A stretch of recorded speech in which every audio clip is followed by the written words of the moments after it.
আমার অনেক বন্ধু বা আমার চারপাশে অনেক মানুষ তারা ভোট দেওয়াটাকে ঠিক কাজের কাজ বলে মনে করে না। বলে ভোট দিয়ে কি হবে, আমার একটা ভোটে কী বা এসে যায়। তো তাদের উদ্দেশ্যে আমি বলছি যে আপনার বা তোমার একটা ভোটের যে কী পাওয়ার, ডেমোক্রেসিতে একটা ভোটের যে কি ক্ষমতা, সেটা এটা না দেখলে আপনারা কিন্তু বুঝতে পারবেন না।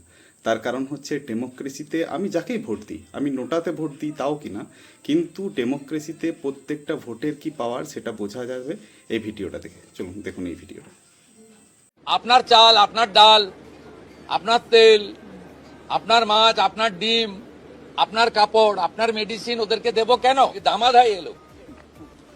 জলদি জলদি ভাগো, জলদি জলদি ভাগো, নেই তো এনআরসি শুরু হয়েছে, এটা আমাদের কোনো সবুজ নেই, কোনো কিচ্ছু নেই। এবার তাই আমাদের দেশে আমরা ফিরে যাচ্ছি। আমরা বেশি দিন আসিনি, 2-4 বছর ধরে এখানে আছি। আমাদের কোনো ডকুমেন্টস নেই, এই জন্য করে আমাদের চলে যেতে হচ্ছে। এই 3-4-5 এসেছিলাম, এমনি চলে এসেছিলাম, কাউকে ধরে না, এমনি পার হয়ে চলে এসেছিলাম। সরকার পাল্টে গেছে। আগে সরকার কি মানে অ্যালাউ করেছিল আপনাদেরকে? হ্যাঁ, রেখেছিল, এখন এই সরকার রাখছে না। কাজের জন্য এখানে এসেছিলাম। ভাঙা এলাকা, মানে বুড়ি বাড়ি ঘর দরজা কিছু ছিল না, সব ভেঙে নদীতে চলে গেছে, থাকার আর জায়গা ছিল না, তাই আমরা এখানে চলে এসেছিলাম। ওই বিজেপি সরকার আসার কারণেই তো এই এনআরসিটা শুরু হয়েছে না। এনআরসিটা যখন শুরু হয়েছে তখন তো আর ধরো বেআইনি ভাবে তো একটা দেশে থাকা যায় না। গরিব মানুষ এসেছিলাম, এখানে পেটের দায়ে এখন থাকতে পারিনি, চলে যায়।